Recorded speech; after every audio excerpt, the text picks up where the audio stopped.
Good morning students. आज हम लोग जिस चैप्टर की बात करने वाले हैं that is called as seeds.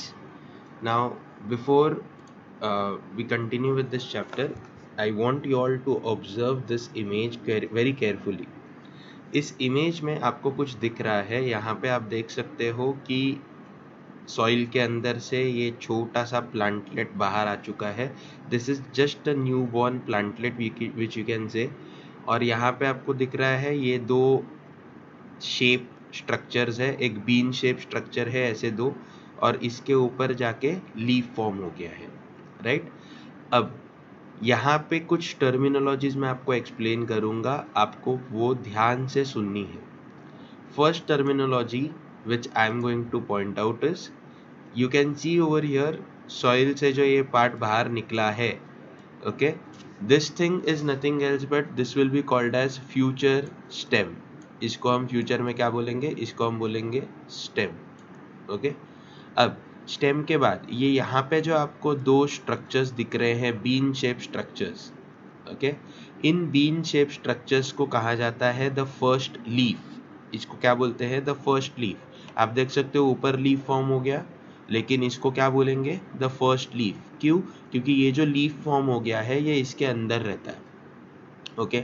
और इस फर्स्ट लीफ को हम लोग सिर्फ फर्स्ट लीफ के नाम से नहीं जानते, इसको हम लोग जानते हैं by the name of cotyledon. इसको क्या बोलेंगे हम लोग, it is called as cotyledon, okay. See on screen लिख रहा हूँ, इसके लिए राइटिंग थोड़ी सी बुरी है, don't mind about it, okay. अब यहाँ से लीफ बाहर निकला। अब गाइस देखो, ये लीफ तो ये बाहर निकला, ये ओवरऑल जो सिस्टम बनी है, इस ओवरऑल सिस्टम को बोला जाता है प्ल्यूम्यूल। इसको क्या बोलते हैं, plumule. Please note this things in your book, ये बहुत इंपॉर्टेंट है, आगे जाके इसका रिवीजन हम लोग करेंगे, okay. This thing is called as plumule. और सॉइल के नीचे, ठीक है। अब देखो गाइस, जो कुछ भी बना ये सब बना इस बेसिस पे। ये जो दो सीड जैसे स्ट्रक्चर्स, मतलब ये जो दो स्ट्रक्चर्स दिख रहे हैं जिनको हम लोग कॉटिलिडॉन बोल रहे हैं, these two structures are the primary structures of seeds, okay। तो इनको बोलते हैं हम लोग सीड्स, ठीक है। अब सीड के अंदर मैच्योरिटी के टाइम पे दो हिस्से बाहर निकलते हैं, एक निकलता है प्ल्यूम्यूल और दूसरा निकलता है यहाँ पे जिसको हम बोलते हैं रेडिकल। अच्छा गाइज, रेडिकल की स्पेलिंग के ऊपर ध्यान देना, दिस इज RADICLE। CAL कर दोगे वो केमिस्ट्री वाला रेडिकल हो जाएगा, okay.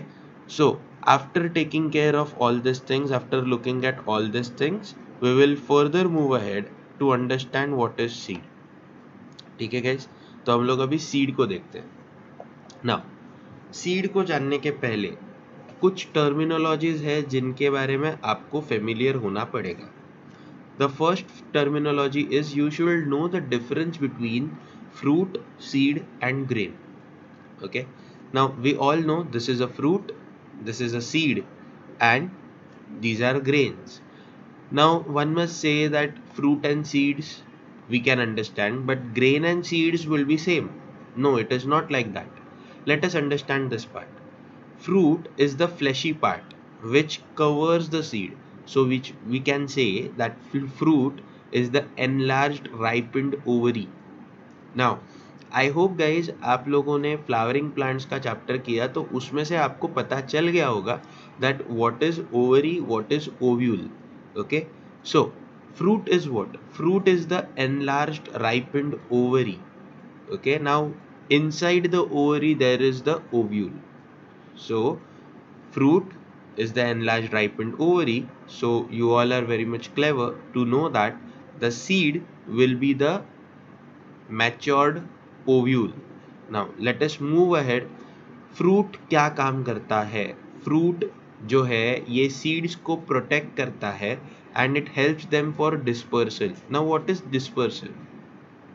Now guys you must be knowing this कि अगर कोई प्लांट है, ठीक है, जिसका कोई फ्रूट बनता है, वो फ्रूट अगर नीचे ज़मीन पे गिरेगा तो जहाँ पे वो फ्रूट ज़मीन पे गिरेगा वहाँ पे ही उसका सीड अंदर सो हो जाएगा और वहाँ से ही एक नया प्लांट ग्रो होगा, अब ऐसा नेचर में हर प्लांट के साथ नहीं होता कि उसका फ्रूट जहाँ पे गिरा वहाँ पे ही नया प्लांट आया। प्लांट कभी कभी जो आता है बहुत दूर आता है, राइट। तो ये दूर आना ये क्यों पॉसिबल होता है? क्योंकि फ्रूट उस सीड को दूर तक ले जाने में मदद करता है।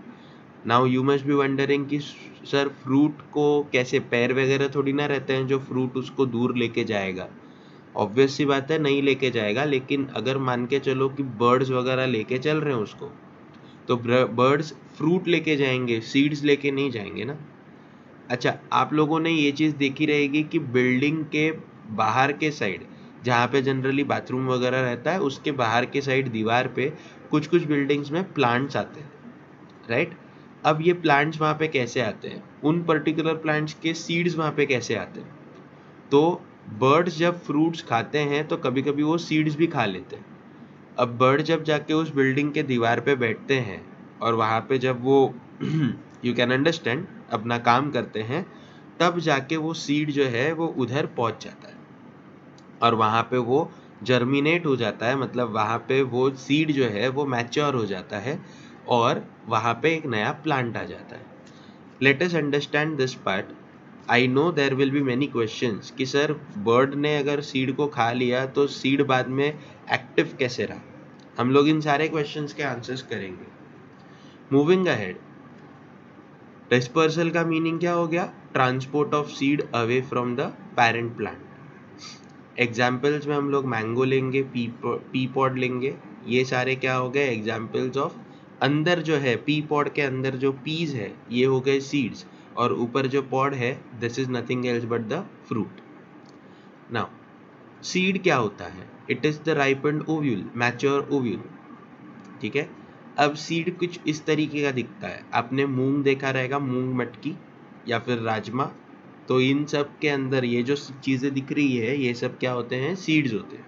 Ps are nothing else but seeds, okay. Now इनके अंदर एक छोटा सा आपको क्या कहते हैं, एक आउट ग्रोथ दिखती है। This out growth is called as embryo. आप जब मूंग और मटकी को ध्यान से देखते हो तो मूंग मटकी के साथ आपको एक आउटग्रोथ दिखती है, this is called as embryo. Now seed coat, अभी मैंने थोड़ी देर पहले क्या बोला था कि प्लांट के जो फ्रूट्स है वो फ्रूट्स को बर्ड्स खाते हैं, कभी कभी उसमें से सीड्स भी खा लेते हैं, लेकिन वो सीड्स खाने के बाद भी वो सीड्स डैमेज नहीं होते, वो सीड्स वैसे ही इंटैक्ट रहते हैं। वो सीड्स वैसे ही इंटैक्ट किस वजह से रहते हैं? वो सीड्स इंटैक्ट इस वजह से रह पाते हैं because they are covered by a protecting covering called as seed coat. अब मूंग मटकी का सीड कोट तो बहुत ही ज़्यादा नाजुक रहता है, डेलिकेट रहता है, आप हाथ से ऐसे छील दोगे तो निकल जाता है। पर बाकी के जो सीड्स है उनके सीड कोट बहुत ज़्यादा स्ट्रॉन्ग रहते हैं, ओके। जो बर्ड्स खाते हैं और लेके जाते हैं वो बहुत स्ट्रॉन्ग रहते हैं। एग्जाम्पल में हम लोग बीन सीड्स, पीस, ये सब एग्जाम्पल्स हो गए। अब ग्रेन क्या होता है? गाइज ग्रेन जो है ये फ्रूट और सीड का कॉम्बिनेशन हो गया। हम लोग क्या बोलेंगे? ये फ्रूट और सीड का कॉम्बिनेशन हो गया। कहाँ मिलता है ये जनरली मिलता है मेज में, ओके, मकई, और सेकंड व्हीट।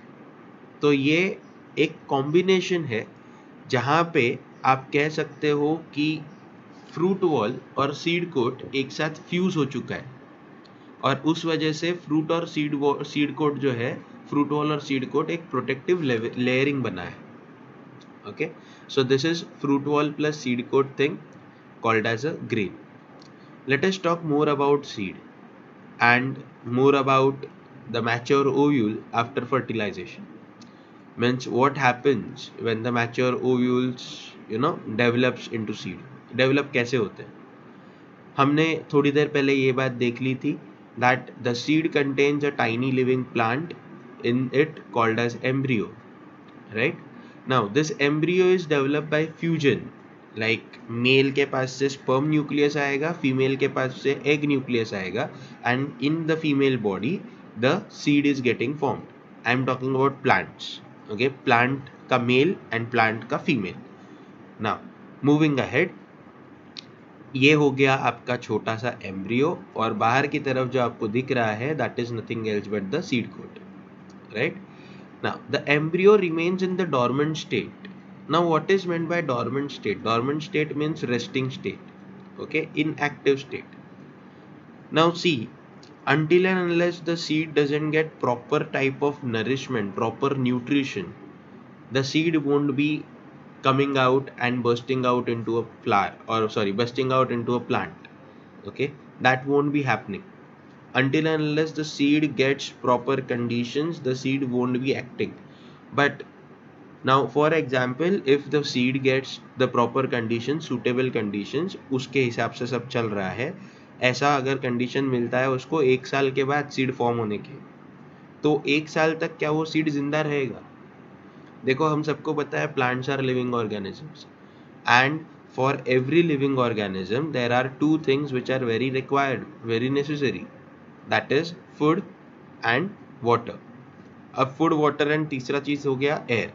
तो ये तीनों चीजें अगर सीड को मिल रहा है तो ही सीड इनएक्टिव रह पाएगा और जिंदा रह पाएगा, राइट? अब यहाँ पे आप देख सकते हो, सीड को अगर प्रॉपर ज़्यादा अमाउंट में वाटर मिल गया, प्रॉपर सुटेबल कंडीशंस मिल गए टेम्परेचर के और ऑक्सीजन के, तो ही वो सीड जो है वो जर्मिनेट होगा, राइट? अब सीड के अंदर एक फूड मटेरियल होता है जो ये जो पूरा ड्यूरेशन रहता है डॉर्मेंसी का, उस पूरे ड्यूरेशन में उस सीड को फूड प्रोवाइड करता है, ओके, नरिशमेंट प्रोवाइड करता है, राइट? और ये जो फूड मटेरियल है, ये फिर स्टोर फूड है, इसको हम लोग एक अलग नाम से जानते हैं. बहुत सारे लोग इसको भी कॉटिलिडॉन के नाम से पहचानते हैं, okay, but it is called as endosperm. It is called as what? Endosperm. Now इतना ज़्यादा कंटेंट रहता है इस एंडोस्पर्म का कि ये जो सीड है ये कभी कभी 100 साल तक भी आराम से डॉर्मेंट रह सकता है, इनएक्टिव रह सकता है, right? Now let us classify the structure of seed. Types of seeds देख लेंगे. There are two types of seeds, monocotyledonous and dicotyledonous. Now guys, if you will see a grain of maize, maize के grain को जब आप देखते हो और उसको ओपन करने की कोशिश करते हो, तो it doesn't gets opened into two halves.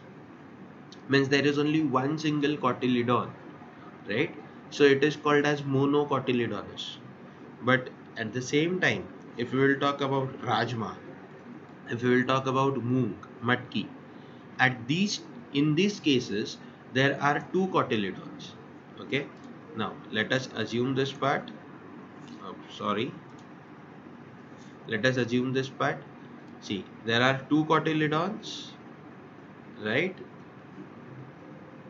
So this is one cotyledon, this is another cotyledon, and in case of maize there is only one cotyledon, right?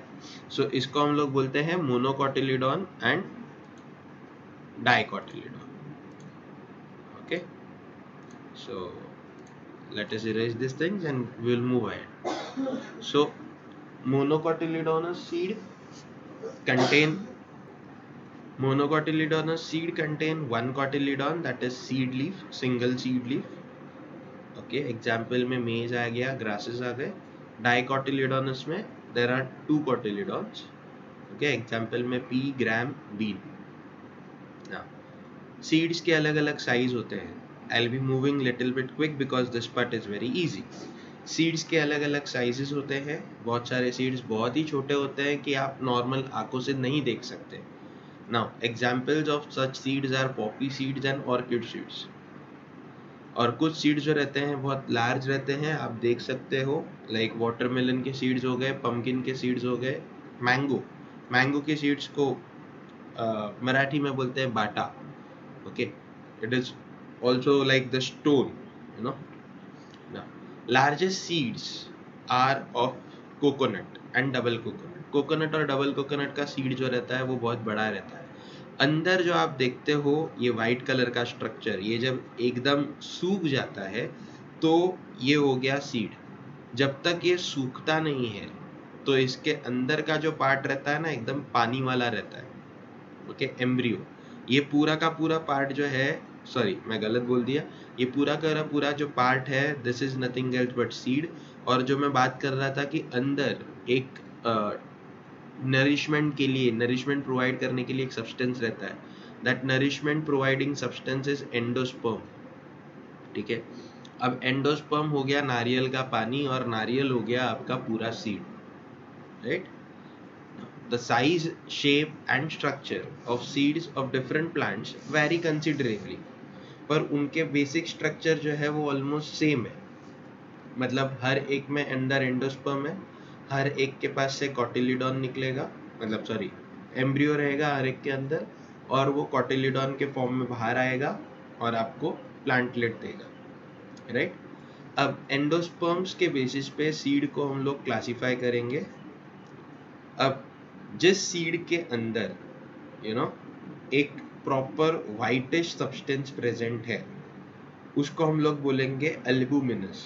अब अल्बुमिनस चीज जो है ये एक ट्रांसपेरेंट व्हाइट सब्सटेंस भी हो सकता है या फिर एक थिक व्हाइट सब्सटेंस भी हो सकता है, राइट। इसको हम लोग एल्बुमिनस को बोलेंगे एंडोस्पर्मिक सीड, जिसके अंदर एंडोस्पर्म जो है बहुत ज़्यादा ही परसिस्टेंट है, जैसे नारियल के अंदर नारियल पानी परसिस्टेंट है, उसको हम बोलेंगे albuminous.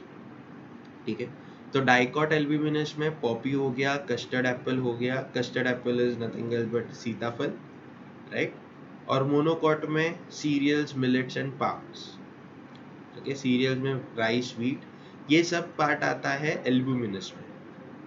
Okay, now moving ahead, exalbuminous मतलब नॉन एंडोस्पर्मिक। इसके अंदर एंडोस्पर्म जो है ये सूख चुका है, या फिर आप देखने जाओगे तो आपको एंडोस्पर्म दिखेगा ही नहीं। ऐसे सीड्स को हम लोग इनमें क्या बोलते हैं, जो कॉटिलिडॉन रहता है वो बहुत थिक हो जाता है, बहुत फ्लैशी हो जाता है। अब डाइकॉट के अंदर एग्जाम्पल में आ गया ग्राम, पी, मैंगो, मस्टर्ड। ओके, यहाँ पे आप अंदर देखते हो कि इसके अंदर का पार्ट जो है वो थिक हो जाता है। आप मैंगो का ये जो पार्ट देख रहे हो, this is the nourishment providing part, और ये थिक है, ये हम लोग खाते हैं बेसिकली, तो थिक है। And monocot ex albuminous, Vallisneria, orchids and Amorphophallus. अब आपको पता रहेगा मैंगोज में कुछ मैंगोज ऐसे आते हैं जिनको हम बोलते हैं ना, जिनका रस जो है हम लोग चूस के निकालते हैं। अब ऐसे टाइप के मैंगो में अंदर जो कॉटिलिडॉन के अंदर जो एंडोस्पर्म रहेगा वो एंडोस्पर्म कैसे रहेगा, it will be also x albuminous. Okay, क्योंकि हम लोग भले ही उसको चूस के निकाल रहे हो, भले ही वो थोड़ा बहुत वाटरी हो, लेकिन वो थोड़ा बहुत ही वाटरी रहता है, पूरा का पूरा वाटरी नहीं रहता है। Moving ahead, let us talk about the seed. कुछ सीड्स के बारे में बात करेंगे, बीन सीड्स जिनको हम बोलेंगे। Okay, these are bean shape seeds. Most of them are kidney shaped seeds which have one convex side and one concave side. Okay, अब जो सीड इतनी देर तक प्रोटेक्टेड रहता है उसके पीछे रीजन है, उसके ऊपर एक प्रोटेक्टिव कवरिंग रहती है विच इज कॉल्ड एज टेस्टा। तो टेस्टा जो है ये उसको प्रोटेक्शन देता है from injuries and attacks of bacteria, fungi and insects, right. और टेगमेन जो होता है वो उसके अंदर का एक इनर लेयर रहता है, ये भी एक प्रोटेक्टिव लेयर है। देखो, दोनों प्रोटेक्टिव लेयर काम कर रहे हैं, एक बहुत थिक है, दूसरा बहुत थिन है। हम कंसिडर कर लेते हैं आपका ब्रेन। आपका ब्रेन बहुत इंपॉर्टेंट सब्सटेंस है।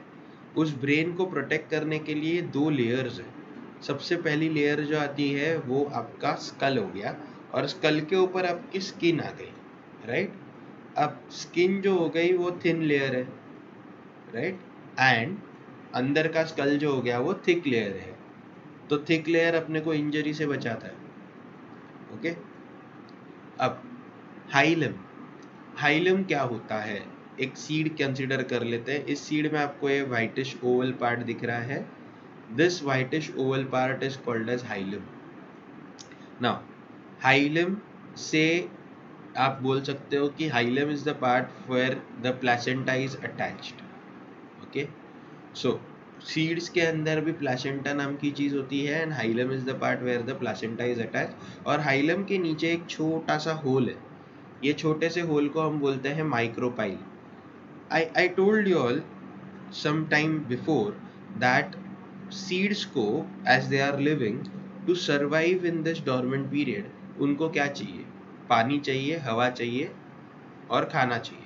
तो खाना तो अंदर है, पानी हम लोग को बाहर से देना पड़ेगा और हवा भी हम लोग को बाहर से देनी पड़ेगी, राइट। तो ये बाहर से देंगे तो कहाँ से देंगे, ये माइक्रोपाइल रीजन से देंगे। अच्छा, माइक्रोपाइल रीजन एक और चीज इंडिकेट करता है, it indicates the area where the pollen tube has entered. तो माइक्रोपाइल रीजन के पास से ही पोलन ट्यूब अंदर जाता है, फिर मेल का और फीमेल गैमेट्स का फ्यूजन होता है। ओके, अब माइक्रोपाइल के दो फंक्शंस हम लोग को पता है, हमने जस्ट अभी थोड़ी देर पहले बात किया, that they provide water and they provide air. So let us consider these two very carefully. पहला पार्ट वो पानी प्रोवाइड करता है, पानी प्रोवाइड करेगा तो अंदर कंडीशंस सूटेबल हो जाएंगे और फिर सीड जो है वो जर्मिनेट हो जाएगा, राइट। तो माइक्रोपाइल क्या काम कर रहा है, पानी प्रोवाइड कर रहा है, and it also provides the diffusion of respiratory gases. जैसे हमने बात किया पानी का काम हो गया, तो हवा भी यही पास करता है, मतलब ऑक्सीजन अंदर पहुंचाने का काम भी माइक्रोपाइल ही करता है। अब सीड कोट के नीचे दो थिक कॉटिलिडॉन्स होते हैं, ओके, जिनके अंदर फूड स्टोर्ड रहता है फॉर द एम्ब्रियो और वो प्रोटेक्ट भी करते हैं। अब आप यहाँ पे देख सकते हो, ये हो गया एम्ब्रियो और ये जो पार्ट है bean shape part, these are nothing else but the cotyledons. Okay, now embryo consist of two parts. Embryo के पास दो पार्ट्स है, एक है रेडिकल, रेडिकल क्या काम करेगा, रूट फॉर्म करेगा, राइट। और दूसरा क्या है, प्लूम्यूल, प्लूम्यूल क्या फॉर्म करेगा, शूट। अभी शूट का मीनिंग क्या होता है, शूट का मीनिंग होता है स्टेम, राइट।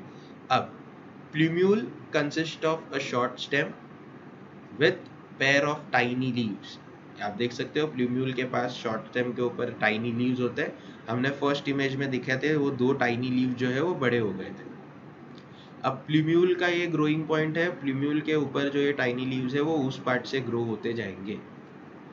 अब रेडिकल की स्पेलिंग के बारे में मैंने आपको बोला था, ध्यान रखना, it is RADICLE, don't spell it as RADICAL, जो केमिस्ट्री का टर्म है। Moving ahead with the maize grain. Maize grain मैंने बोला था आपको कि ये फ्रूट वॉल और सीड कोट का फ्यूजन है, जिससे एक प्रोटेक्टिव कवरिंग बनती है और इस वजह से उसको ग्रेन बोला जाता है, राइट। तो ऐसे टाइप के फ्रूट को हम लोग ग्रेन बोलते हैं जहाँ पे फ्रूट वॉल और सीड कोट फ्यूज हो चुका है। ओके, मूविंग अहेड, इसके अंदर आपको जो पार्ट दिख रहा है, this is nothing else but the embryo. तो एम्ब्रियो इधर अंदर की तरफ है, राइट। अब एंडोस्पर्म इधर जो रहता है वो एक्स एल्ब्यूमिनस या albuminous, it will be albuminous only. Now what is albuminous, albuminous बोलेंगे मतलब क्या, ये इसके अंदर जो एंडोस्पर्म है ये वाटरी है, ये लिक्विड टाइप है, ठीक है। मूविंग अहेड, ये इस पूरे के पूरे पार्ट के ऊपर एक लेयर होती है which is rich in protein and that layer is called as aleurone layer.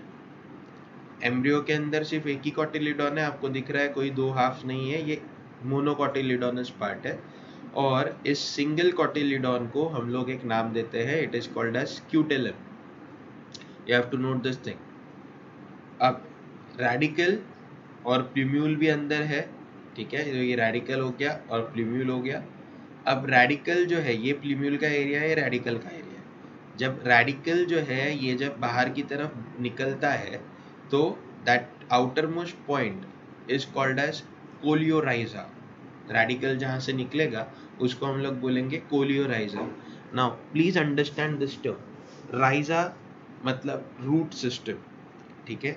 तो कोलियोराइजा रूट सिस्टम के लिए हम लोग वर्ड यूज कर रहे हैं, यहाँ से रूट फॉर्म होगा।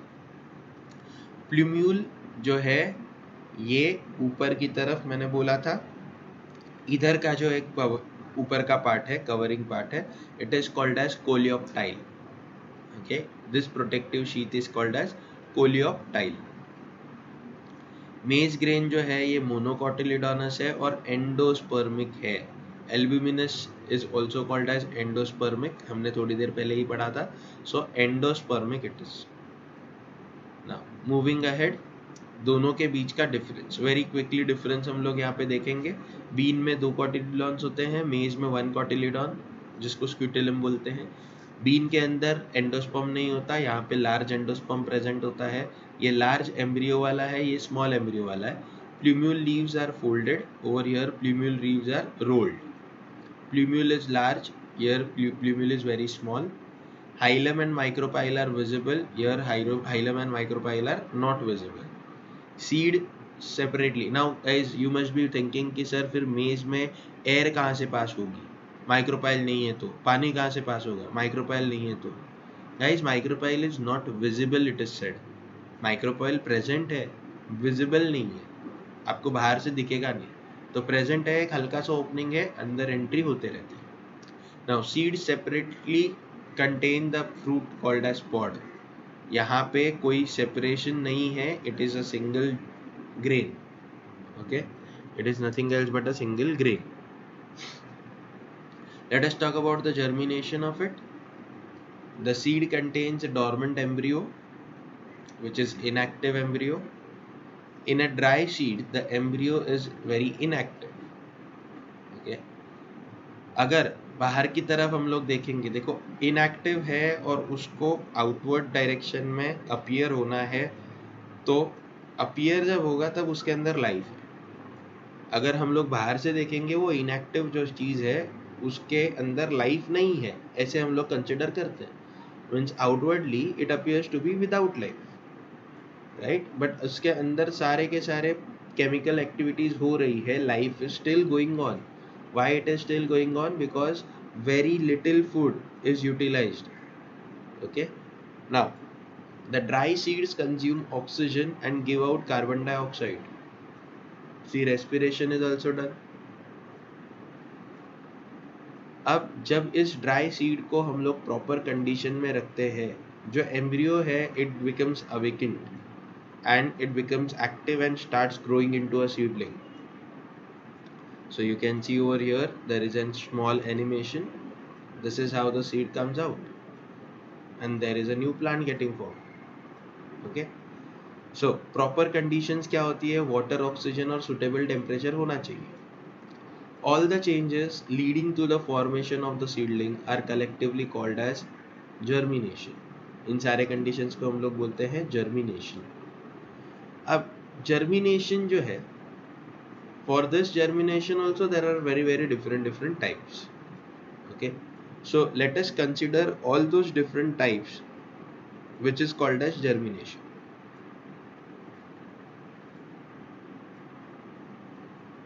First of all, conditions necessary for germination. The very first and foremost condition, water should be sufficient, there should be suitable temperature, and there should be proper supply of oxygen which is necessary for germination. Let us consider these germination conditions one by one. Water absorb करेगा from the soil in its natural conditions. Water absorb कहाँ से होगा? Micropyle से absorb होगा, we know this part. अब दो main uses है water के। सबसे पहले वाटर की वजह से सीड जो है वो स्वेल होगा। आप घर पे ये एक्सपेरिमेंट कर सकते हो।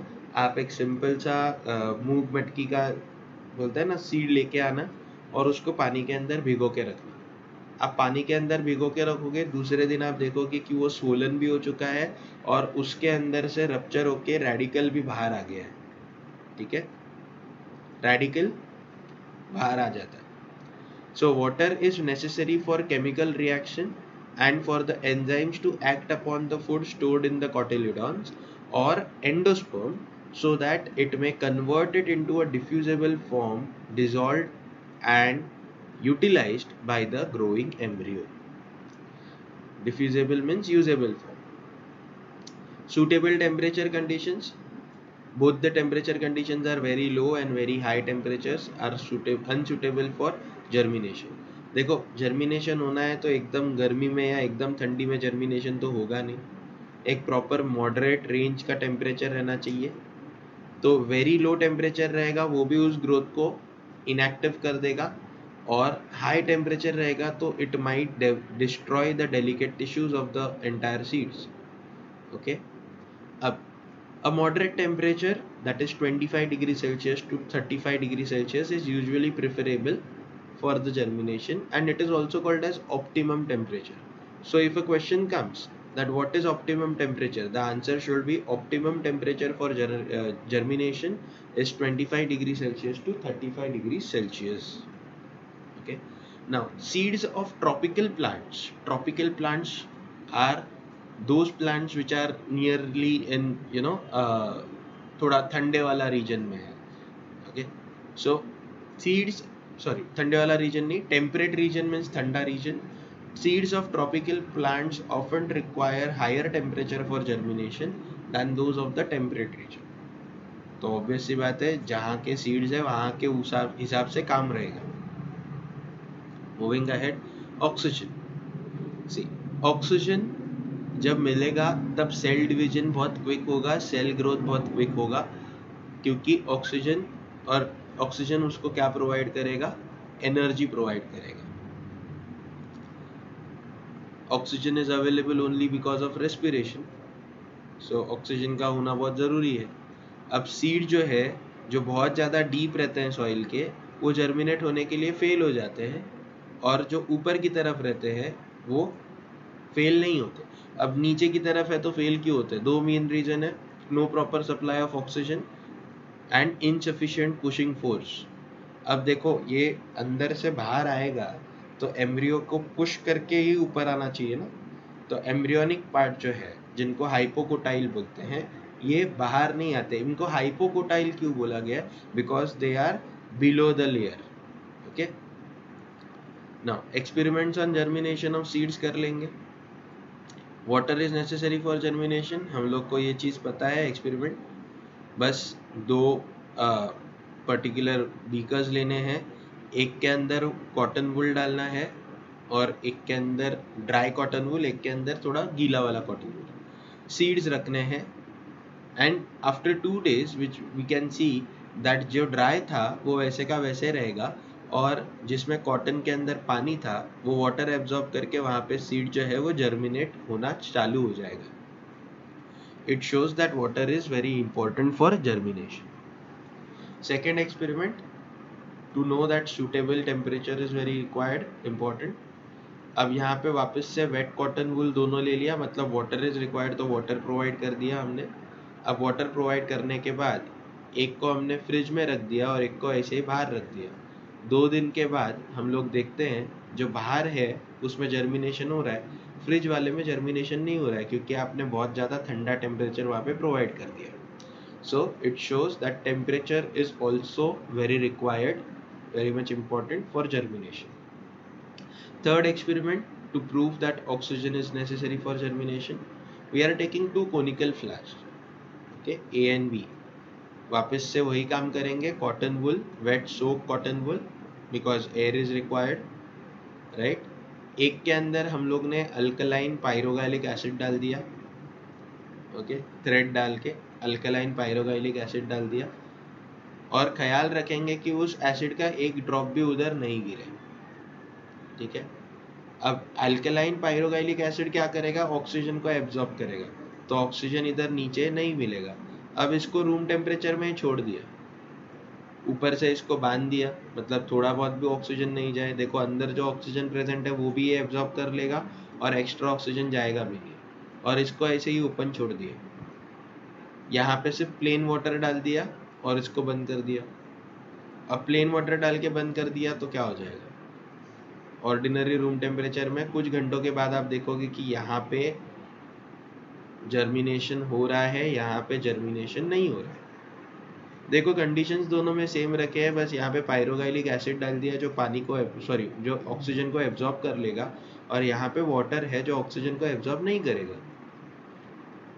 Now this is indication that this is not getting germinated because of there is no oxygen.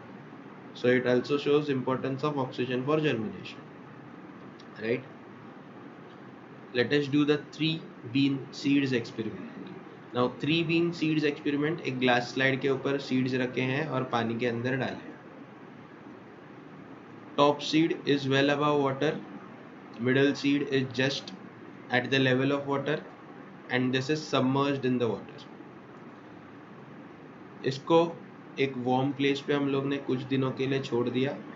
You can see the middle seed germinates because it gets both the oxygen and water.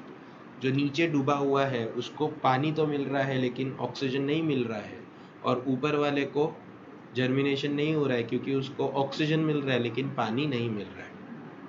It means both the things are very much required. Okay, let us talk about types of germination. There are two types of germination basically, but we will be talking about three. The two types are epicotyl region. किसको बोलेंगे? ये जो ऊपर का part है, embryo के ऊपर का पार्ट है, इसको एपिकोटाइल बोलेंगे बिकॉज इट इज ऊपर। Epi means top, above. Okay, और नीचे का जो पार्ट है इसको हाइपोकोटाइल बोलेंगे। Hypo means because it is below, so hypo means below. So जो जर्मिनेशन होता है वो दोनों टाइप का जर्मिनेशन हो सकता है। ओके, अब दोनों टाइप का मतलब क्या? कभी कभी ऐसा होता है कि एपिकोटाइल रीजन पहले बाहर आता है, और कभी कभी ऐसा होता है कि हाइपोकोटाइल रीजन पहले बाहर आता है। दोनों एक साथ बाहर आ गए ऐसा कभी भी नहीं होता। ठीक है, types of germination, epigeal germination बोलेंगे इसको, और दूसरा है हाइपोजियल जर्मिनेशन। एपीजियल जर्मिनेशन के अंदर क्या देखना है? Epigeal germination, let us talk about this part. ये हो गया कॉटिलिडॉन आपका। एपीजियल जर्मिनेशन में जो हाइपोकोटाइल रीजन है वो इलोंगेट होता है and it pushes the cotyledons above the ground level. Okay, इसको हम लोग क्या बोलते हैं? हाइपोकोटाइल जर्मिनेशन, ये sorry epigeal germination. Guys see, this is criss cross connection. एक सिंपल सा लॉजिक यहाँ पे लगाना है आपको, देख लो।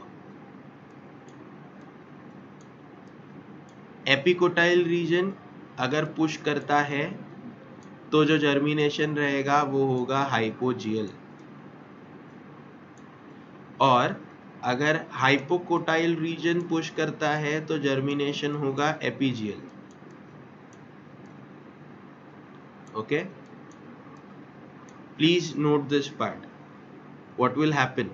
हाइपोकोटाइल इलोंगेट पहले हुआ और हाइपोकोटाइल ने पुश किया तो germination is called as epigeal, और एपिकोटाइल इलोंगेट हुआ, एपिकोटाइल ने पुश किया तो germination is called as hypogeal. Please note this thing very carefully.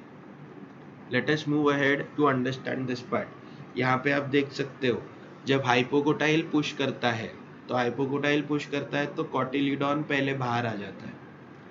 तो हाइपोकोटाइल ने अंदर से क्या पुश किया, इसके वजह से कौन बाहर आ गया? कॉटिलिडॉन बाहर आ गया। अब कॉटिलिडॉन बाहर आ गया तो जर्मिनेशन को बोलेंगे एपीजियल। और यहाँ पे आप देख सकते हो एपिकोटाइल खुद को पुश कर दिया, तो खुद को एपिकोटाइल ने पुश कर दिया तो कॉटिलिडॉन अंदर ही रह गया, तो कॉटिलिडॉन बाद में बाहर आएगा। कॉटिलिडॉन अंदर रह गया तो इसको हम लोग क्या बोलेंगे? Hypogeal. Okay, I hope this part is clear. Example में यहाँ पे कैस्टर बीन एक्सेट्रा, और यहाँ पे पीएन ग्राम। डिफरेंसेस देख लेते हैं between hypogeal and epigeal conditions. Now hypogeal cotyledons remains underground, ये हाइपोजियल में होता है। ओके, एपीजियल में cotyledons are pushed above the ground. यहाँ पे एपिकोटाइल इलोंगेट पहले होता है, यहाँ पे हाइपोकोटाइल पहले इलोंगेट होता है। कुछ कॉमन सीड्स के अंदर का हम लोग जर्मिनेशन देखेंगे। अब ये हो गया पी का प्लांट, पी प्लांट। यहाँ पे देखो क्या हो जाएगा, पानी एब्जॉर्ब कर लिया जाएगा। एब्जॉर्ब करने के बाद जो टेस्टा है, outer most covering, it will become soft and it will burst open. So when it will burst open, there will be a radical coming out, and when the radical comes out, okay, radical comes out, and this is the plumule part. Now the plumule starts growing upward and forms the shoot of it. See, this is hypogeal, मतलब किसने push किया खुद को? Epicotyl ने खुद को ऊपर push किया। तो एपिकोटाइल ने पुश कर दिया तो देख सकते हो यहाँ पे कि ये प्लांटलेट ऊपर की तरफ बनते गया, बनते गया, बनते गया। अब ये प्लांटलेट ऊपर की तरफ बनने के बाद ये जो लीव्स है ये ड्राई अप हो जाते हैं, एकदम व्रिंकल्ड हो जाते हैं। कॉटिलिडॉन नीचे की तरफ ही है, so this germination is hypogeal germination. Hypo stands for below, geo for earth. Okay. अब मेज अगेन हाइपोजियल, मेज के अंदर पानी इम्बाइब हो जाएगा, इम्बाइब होने के बाद रेडिकल निकलेगा, प्लूम्यूल निकलेगा, एडवेंटिशियस रूट फॉर्म होंगे, प्लूम्यूल ऊपर की तरफ ग्रो होते जाएगा. This is nothing else but the hypogeal germination of maize grain. Okay, bean seed देख लेते हैं. This is epigeal germination.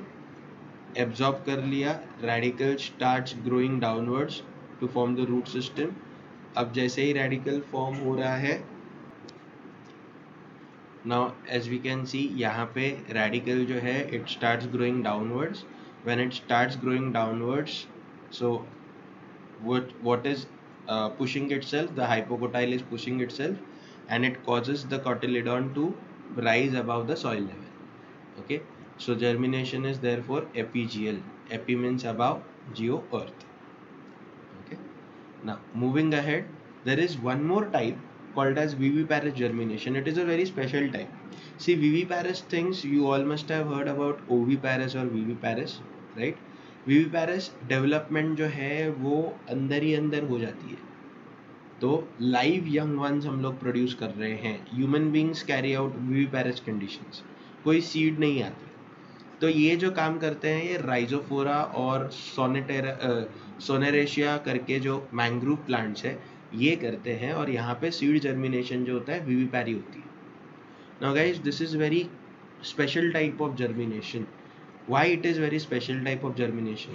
The parent plant takes care कि उनका जो भी सीड रहेगा, उनका जो भी यंग वन रहेगा, वो यंग वन इस केपेबल हो जाए कि जैसे ही वो समुंदर में, देखो मैनग्रोव्स कहाँ मिलते हैं, समुंदर के पास मिलते हैं. तो समझ के ले लो ये चीज़ को, समुंदर के पास है, समुंदर का पानी बह रहा है. अगर मैनग्रोव में एक सिंपल सा अगर सीड फॉर्म होता है, तो समुंदर का पानी उस सीड को दूर लेके जाएगा, कभी वो नीचे सॉइल तक जा ही नहीं पाएगा, कभी वो ग्रो कर ही नहीं पाएगा. तो यहाँ पे प्लांट टेक्स केयर कि जो अंदर का उनका जो सीड है वो उनके अंदर ही मैच्योर हो जाए, रूट्स आ जाए, और रूट्स वगैरह आने के बाद उसको सिर्फ नीचे ड्रॉप किया जाता है, so that it is very heavy. It is not a very small seed, it is heavy. So जैसे ही वो पानी के अंदर गिरता है, it submerge inside the water, और जो रूट सिस्टम है, मतलब जो रूट सिस्टम है वो नीचे सॉइल तक पहुंचे. It is called as vivipary. Okay, you can see this is Sonneratia and this is Rhizophora. Mangroves है ये, मैंग्रोव्स के अंदर ये काम होता है. Okay, so in this the seed germinates inside the fruit while it is attached to the parent plant. And after germination, the plant drops the seedling into the soil, which develops roots and fixes itself. Let us talk about the seedling. Germination in any plant ends with the formation of a seedling. सबसे पहले form क्या हो जाएगा, seedling form हो जाएगा. Now seedling is a stage of the growth of the plant from a seed before it has become a wholly independent new plant. Okay, so the roots of the seedling absorb the water and minerals from the soil. The leaves start manufacturing food for young plant, which keeps growing and becomes a mature plant and produces flowers and seeds in its turn. So guys, this is all about seeds and its germination. I hope आपको बहुत अच्छे से समझ में आया होगा. अगर नहीं समझ में आया है तो जो भी डाउट है वो कमेंट सेक्शन में आप मेंशन कर देना. Thank you guys.